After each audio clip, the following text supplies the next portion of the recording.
He's Les Bowen, the Eagles beat reporter for the Philadelphia Daily News. Les, we finally, hopefully, get to see Alshon Jeffery and Carson Wentz in a real, actual football game. How about that? That's something certainly everybody's going to want to see. I cautioned people in my story today to get there early because Doug Pederson doesn't seem inclined to expose them to very much injury risk. So we will see them. How much we'll see them is a good question. Yeah, Josh and I talked about Alshon Jeffery off the air a little bit too, and on the air that, he's not okay to practice, but then he's okay to catch passes after practice. What do you think the story is? Is that just them taking it easy with a guy, or is there some sort of nagging injury with Alshon Jeffery that we're not really being told about? I'm convinced that he's healthy. What I have seen is he was really tremendous all through the spring, and then he was tremendous the first week of training camp. Then he did get a little shoulder tweak and sat out some time. My understanding is that he's been healed for quite a while. Basically, he kind of told us at Green Bay when we talked to him after that game that he's just not much into the preseason. And, I don't know how I feel about that. I mean, he's a great player, and he certainly looked like in the spring and in the early part of training camp that he's going to make a huge difference. But he's, 27 years old? He's not Jason Peters here. We're not trying to preserve, him for another year, so he can play another year or something. I'm not sure that's the message that the young receivers need to get from the lead guy. But, that's one of the hazards with trading away Jordan Matthews. Jordan Matthews wasn't nearly as talented as Alshon Jeffery, but he set an amazing example, practicing, doing extra work, doing everything he could to get out there. And you could almost hear a little tone of exasperation in Carson Wentz's voice when he allowed that it seemed to be a long time coming to get Jeffery out there on the field in a game. Yeah, Les Bowen with us. Les, you talked about Jordan Matthews. You hinted at that move that they made. And again, Jordan Matthews didn't even make the trip. He won't be down, had the chip fracture in his first practice with Buffalo. So fans looking to see him come back. He didn't even make the trip. What they will see, though, and you write about this in your story, you can see Les's article, 10 Things to Watch when the Eagles face the Bills. That's on Philly.com right now. And go out and buy a paper like I do. Spend the money, please. Let's keep Wonderful idea. Employed as long as possible.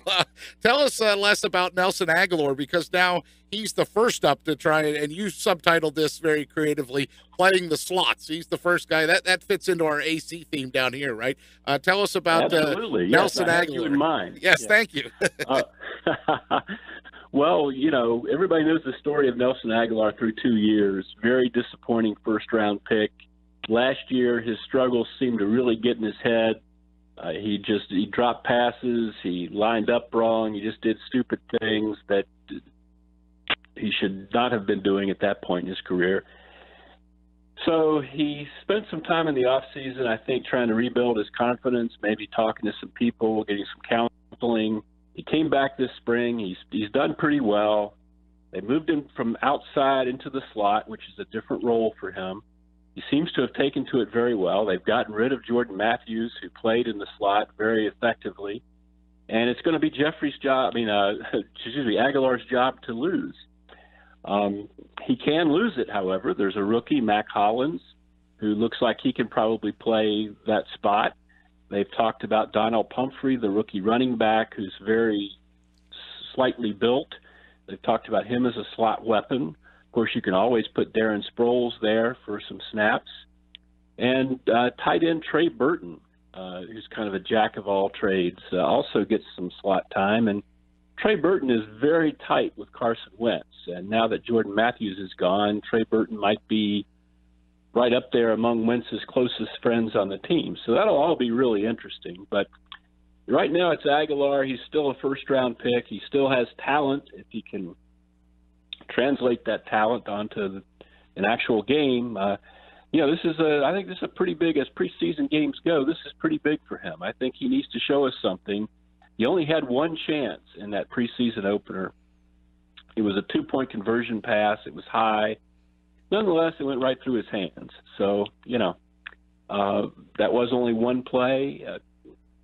I'm hoping maybe we get a little better sense tonight of whether he can handle this or not. Hey, Les, this is Josh. You mentioned Jordan Matthews. Wentz was emotional about him being traded, called him his best friend.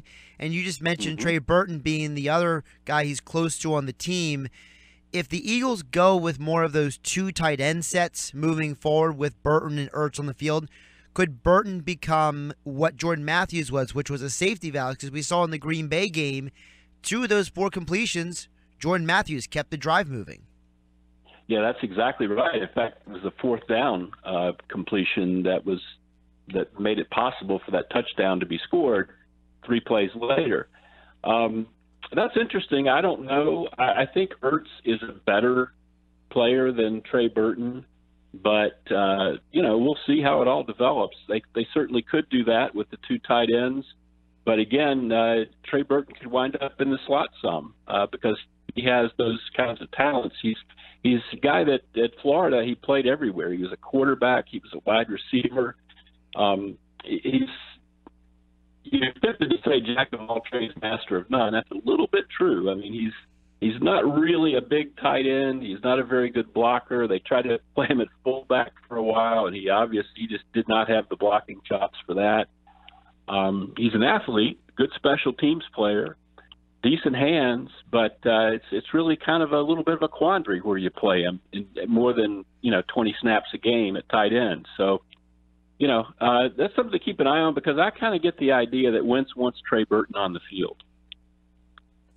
Les, one of the guys you mentioned earlier was Matt Collins. Eagles fans got introduced to him when he was shoving Packers' faces into the turf on the way to the touchdown last Thursday. This is a guy who was a special teams captain at North Carolina. He's 6'4", and he's all 221. He's willing to use all of it physically on the field. How have you seen his progression on this team, and where do you think his role could be for this year?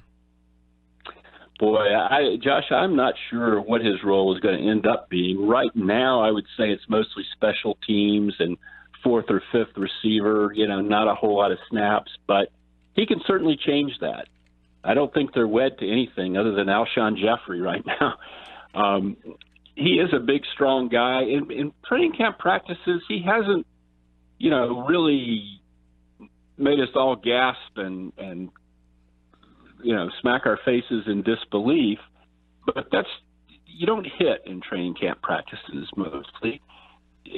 The guys that really make the incredible plays are the Alshon Jeffreys, the really incredibly athletic people, and not that Collins isn't athletic, but his game is more what you saw, I guess, last week, where he catches a pass over the middle and then pushes guys off and gets into the end zone. And you just don't see that kind of stuff in practice. They don't do that. So I wouldn't take too much out of one play, but he does look – he impresses me as a very serious guy who works hard, studies hard, wants to, do everything he can possibly do out there to further his cause. And, there's the kind of people you don't want to bet against. Certainly, I think he has a chance to form a role here that's maybe more than what's being forecast for him initially. Les Bowen with us, the Eagles beat reporter from the Philadelphia Daily News. You can follow him on Twitter at Les Bowen. And last week, Les, if we're talking offense, the pass-run ratio, and you have that under the category in the long run. Doug Pederson looked like Andy Reid light in the way that pass-run ratio was. And then they tried to kind of just poo-poo it off and say, well, they blitzed more than they thought they would. Really? That's your reasoning? I mean, were you troubled by the pass-run ratio last week, and you think they'll run the football more this week? They certainly have talked like they're going to run it more this week. Yeah, it was silly last week, especially because there's no Nick Foles, and I don't think there's going to be any Nick Foles tonight. You had Matt McGloin out there for a long time, and he ended up throwing 42 passes, which I think Reuben Frank looked this up, and in as far back as we have records, there haven't been any Eagles quarterbacks throwing 42 passes in a preseason game. It was just excruciating to watch. And most of them were like 4-yard passes. They weren't even, real passes. So I don't think anybody needs to see that again. the offensive line didn't seem, there was a lot of run blitzing and stuff like that, and the offensive line hadn't game planned, and they really seemed pretty jumbled up and confused and, didn't really get anything going on the ground. You want to see some progress there. They do have to run the ball effectively this year. Everyone expects them to run the ball effectively this year. And the thing that frustrates me, it did with Andy and it kind of does with Doug, is so you're not going to run if you have, if you run it 10 or 12 times and you don't get anywhere, then you stop running. But you weren't passing it very well either, but you're not going to stop passing because it's not working or because they're blitzing. I just don't understand, maybe just try doing it better rather than just, well, we're not going to do that anymore. I didn't see any great benefit from having Matt McLaurin. Matt McLaurin took a whole lot of punishment in that game too from the blitzing. I just didn't see where that benefited them a whole lot. Having him throw dump offs and watching Donnell Pumphrey get splattered every time he caught one of them. Les Bowen's with us. Bills and Eagles tonight at 7 o'clock right here on our air on 97.3 ESPN. The pregame coverage starts at 6 o'clock. So you mentioned about getting splattered and the line not prepared maybe for the run blitzes. Well, that's another one of your categories in the top 10 things to look at tonight, the line dance, as you call it, and not a country line dance. Jason Peters away and some shuffling on the line. Could that potentially be a good thing, though, because Lane Johnson moves to left tackle and gets some work done there? Yeah, if you think Lane is going to be the left tackle sooner rather than later, it certainly is.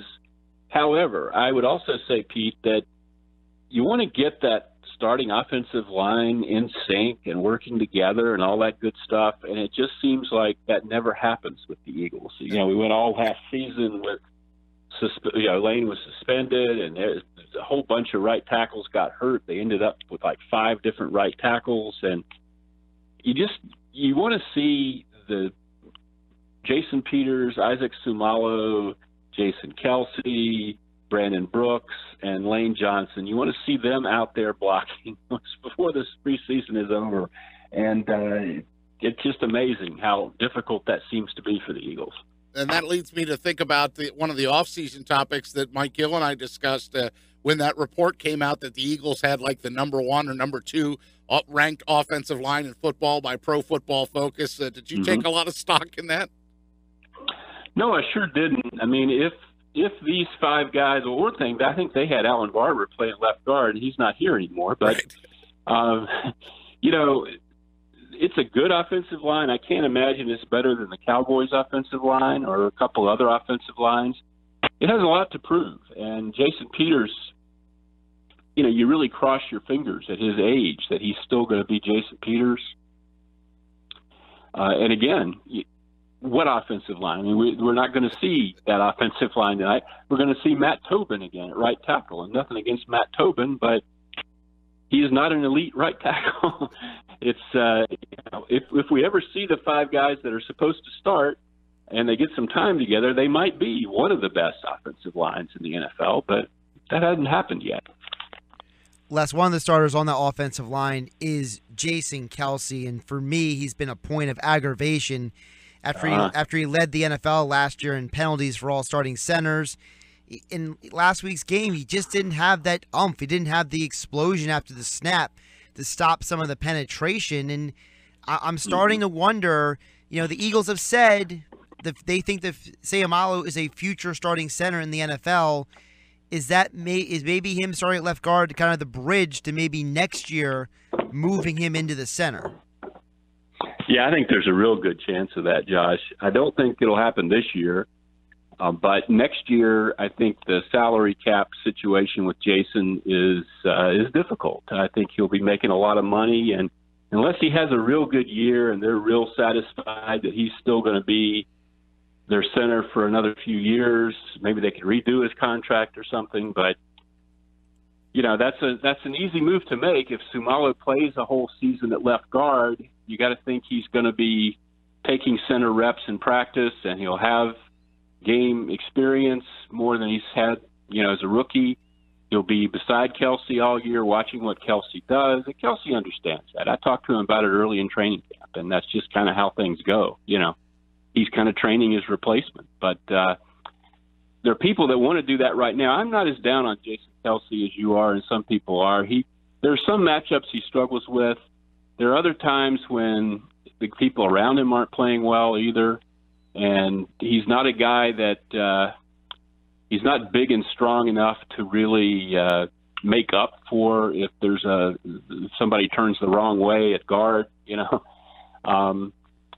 He's great when you can get him out in space in the run game. He's one of the very best at that. I heard a couple of players talking about that the other day on the way back to the locker room. As one of the running backs was saying, he hesitated a little bit, and Kelce, you have to watch out. Kelce will just go, he'll make you look bad. He'll run past you. But that's only a small part of what a center does. I think he's very good at the part of it, kind of like a catcher calling a game. I think he's very good at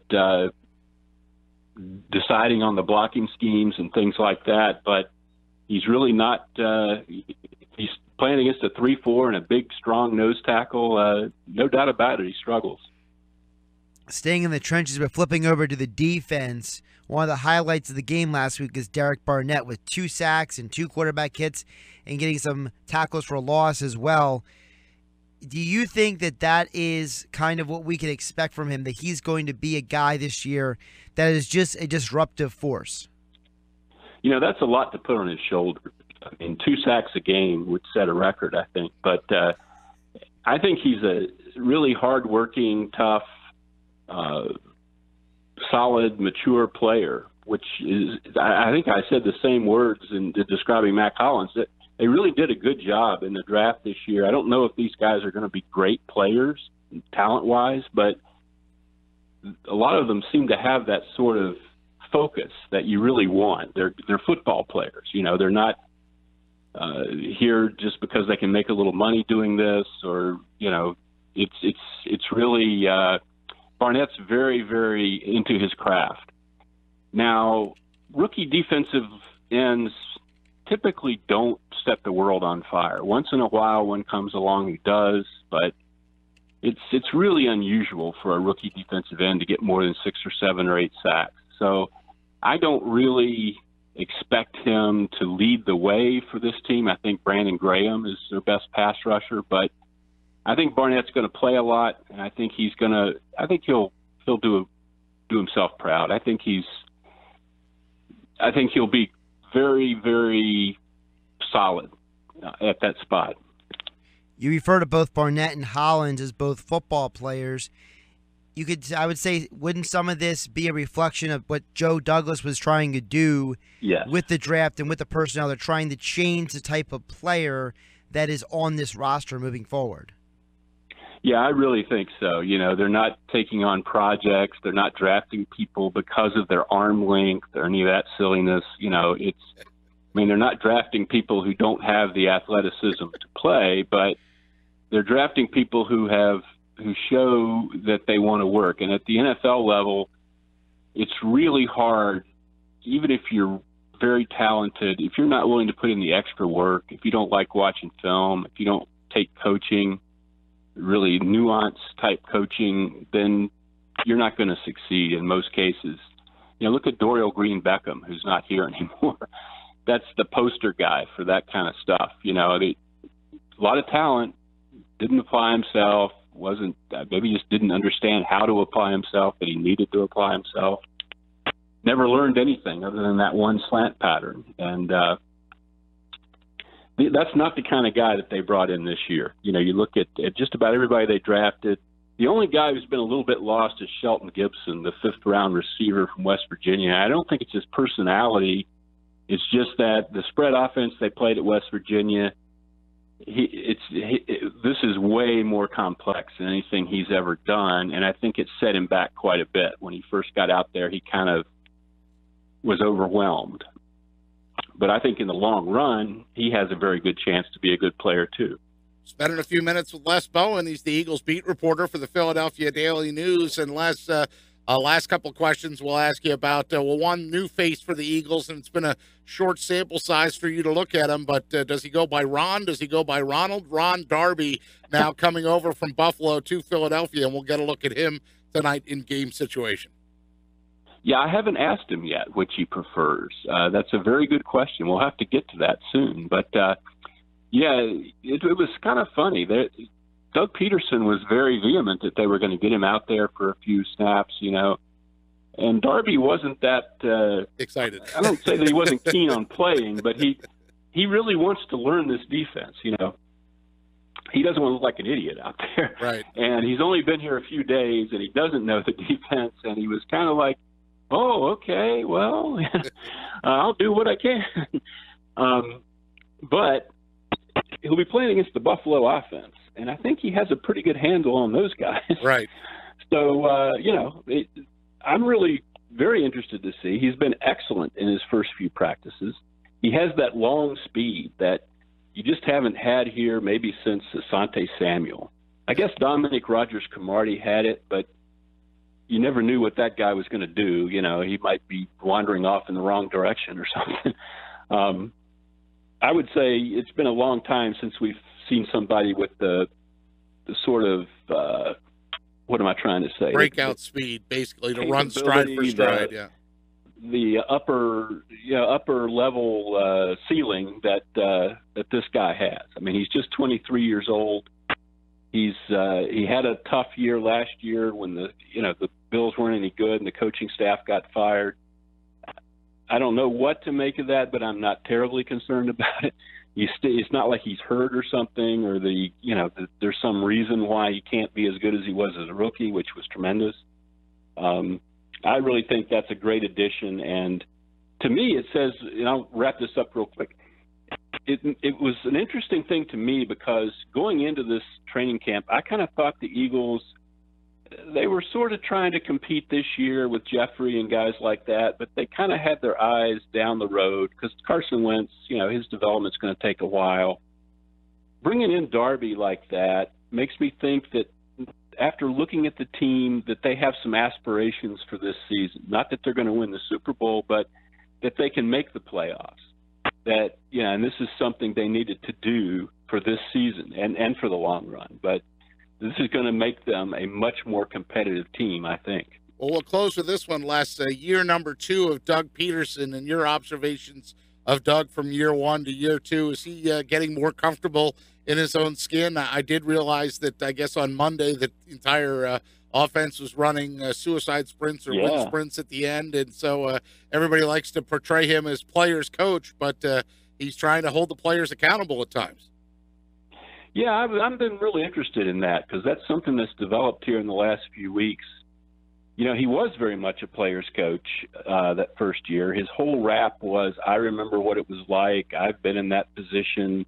I can talk to Carson. I can talk to this guy, because I was anything that happened. There was some anecdote he could tell from his playing career that he would draw on. And you really had the idea that he was like the older brother to these guys.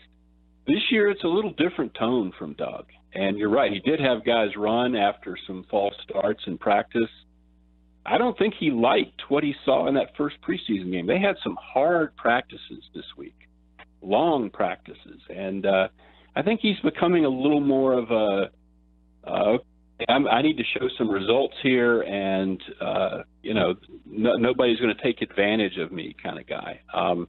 Strategically, I still have some questions, and I think most fans do, and observers. This is a guy who blew some games last year by not kicking field goals, by always going for it on fourth down, by, there were some decisions he made that did not turn out well. And we talked about that pass-run ratio in the first preseason game. You can't get wrapped up and end up in that situation, especially if it's going to be Carson Wentz out there throwing 50-some passes and getting killed.